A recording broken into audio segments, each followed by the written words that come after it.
The passenger rail agency of South Africa has been in the news recently, but for all the wrong reasons. From Transport Minister Fikile Mbalula's Twitter exchanges with MKMVA members to the naming of 64-year-old Zolani Matthews as Group Chief Executive Officer. That's despite the company policy dictating that employees should retire at 63. On Tuesday, the rail agency was ordered by the Johannesburg Labour Court to reinstate 3 executives who were sacked for poor performance. Now, our reporter Kaelihle Khumalo is on standby with the Transport Minister to get the latest on the state of affairs at Prasa. Good afternoon to you, Kaelihle. So what is being said about the state of the rail agency and all the negative news that we've been getting? Well, precisely, Morena. So the issue that is the preoccupation of the department is to make sure that the passenger rail agency is restored and also be able to perform a very critical mandate it has in South Africa. But of course, the minister joins us now, coming out from a governance workshop. Minister, obviously, it's a big task, Minister, to make sure that Prasa is efficient and functional. But so far, what's the state of affairs of the entity? We move from the premise that this is a broken place and we are fixing. And part of fixing is to fix the governance of the place in terms of structures, to be clear on corporate governance. Now that we've got the CEO, the GCO, Group Chief Executive, we've got a board. What we are doing after signing the compact, we are doing this workshop with them, so that we give them all the information and we don't suffer from the disease of interference by the shareholder. We clarify our roles and we are clear about that, but they need to get all the information and understand our lines of interaction, how we are going to interact. And that is what we're about today. I mean, because some of the things we're dealing with is matters of power, control. You know, and how do we understand power and control in terms of Prasa, but at the same time to build a broken organization. And just once again, Minister, just to clear the air, you had pains trying to explain the whole issue around the age of the new Prasa CEO. I mean, do you want to just clarify for South Africans once again, because, you know, there was a bit of a controversy about the policies within Prasa. So have you been able to resolve that? No, there's never been any controversy. People generated controversy. And we dealt with that and we clarified, we gave airtime to it because it was sensationalized. It has become very clear that there is no controversy about that. And I'm happy that we have settled that particular matter. We are moving forward. The GCO have begun. So from where we are seated, there is no controversy and there is no breach of policy by Prasa or anyone for that matter. To an extent that it was over-exaggerated and blown out of context, and all of it, the board re-clarified itself about it. And we ourselves, we try to understand what were people talking about. So there is no age restriction and limit in relation to the employment of the CEO. So we're focusing on substantive matters of what Matthews must achieve, the team he must put together, and work with Prasa people to basically get the organization off the ground and get the trains back. This place has been on an autopilot for more than 10 years. We didn't have a group CEO. We didn't have a board of directors. We had, you know, all of those things that were acting. Even now, management, everybody's acting. So we now have an opportunity to build, and we're giving ourselves limited time to make it a point that it will be felt by the people that indeed there is change and things are happening. And just while we still have you, Minister, obviously we saw this past week on Twitter you're quite active, where you were just blasting some members of MKVA.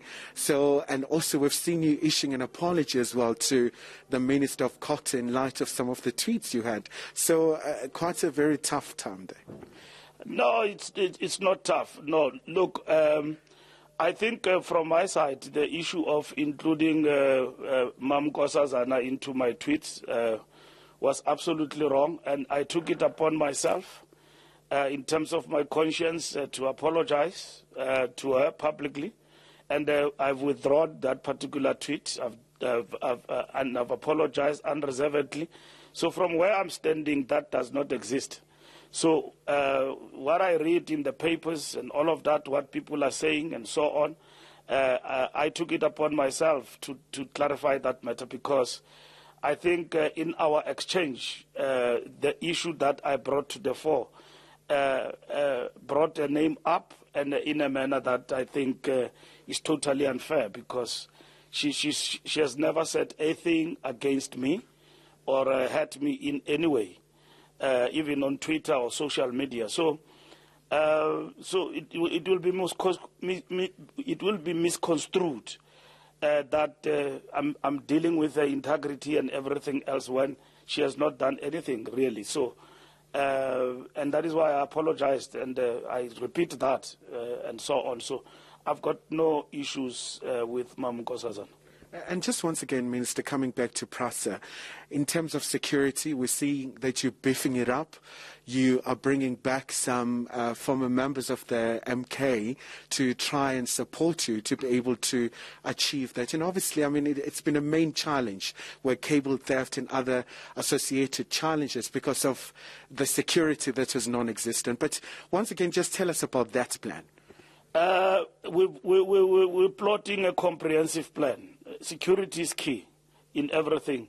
We need to bring back the lines, the corridors that collapsed at the height of the lockdown because cable theft and vandalism took place. So before end of the year, all our corridors must be back. And with major work in Cape Town and Mabopane. But all the others must actually come back, and our beefing up our security plan, and also building a compact with communities. We're in Cape Town this past week. We will be in Mabopane and Pretoria this coming Monday to build this compact in a PRP program that we are building interaction with communities so that communities can act and become informants of people who are vandalizing this property. But we need also reaction from law enforcement and also Prasa security. So we're building that capacity. Communities come to the party, they are organized, but at the same time, from our security point of view, in Prasa and law enforcement will be able to react faster to deal with those. But also security inside the trains. As we open up the corridors, that is important.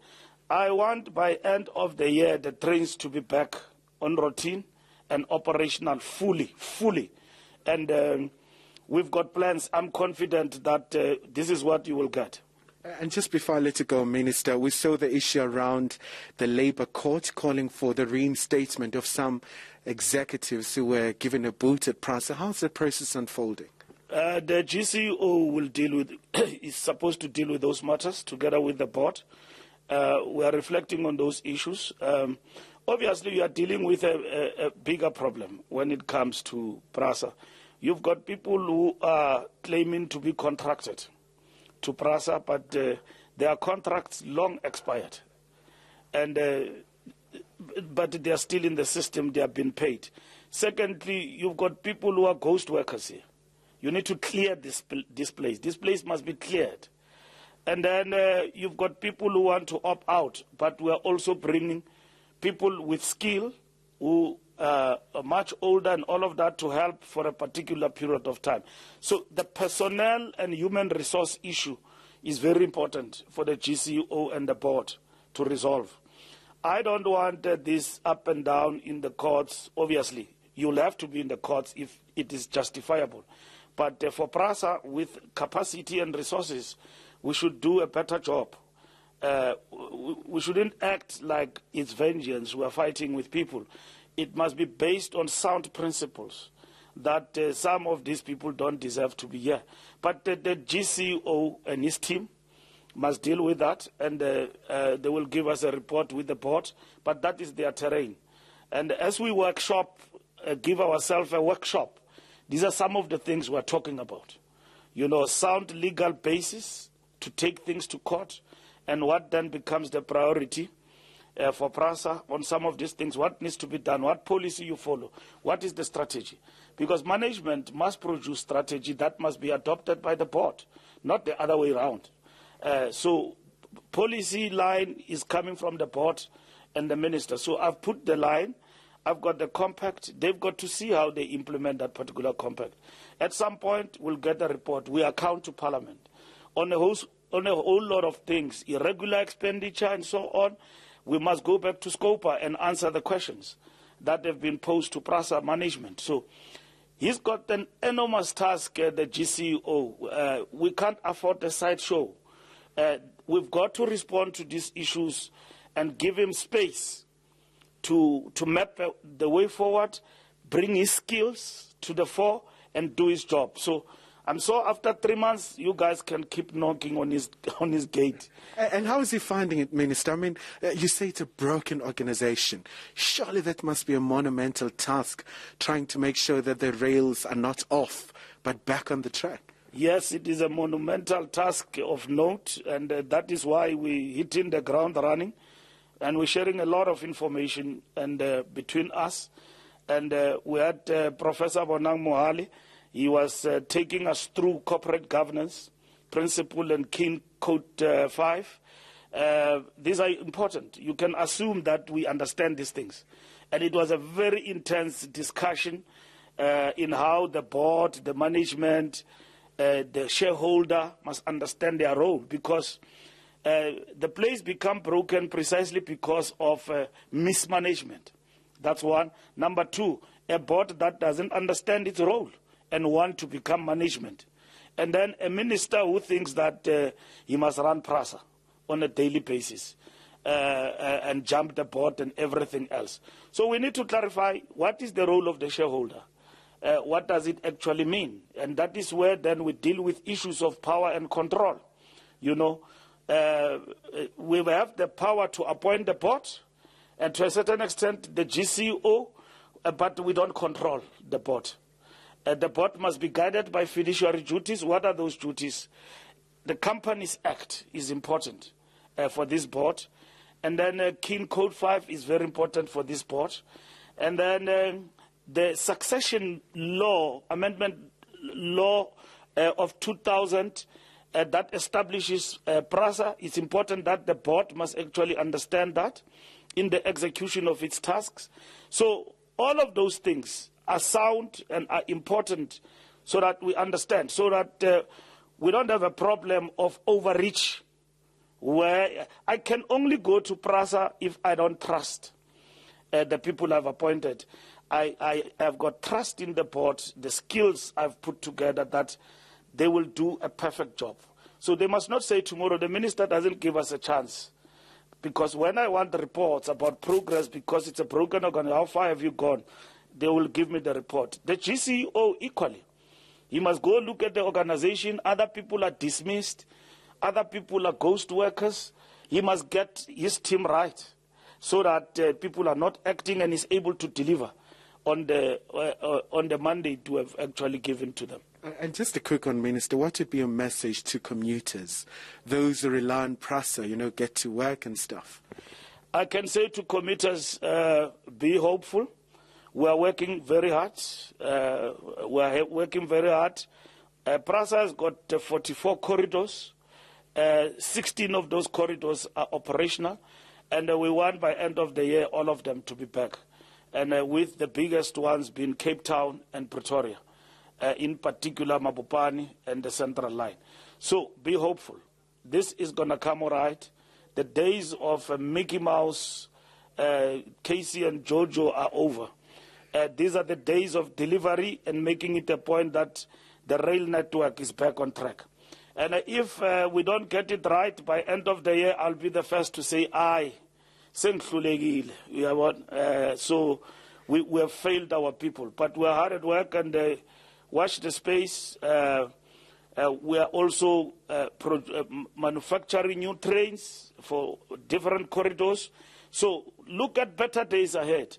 We know this is affecting the pocket of the poorest of the poor, and that is why we work around the clock to ensure that things are right.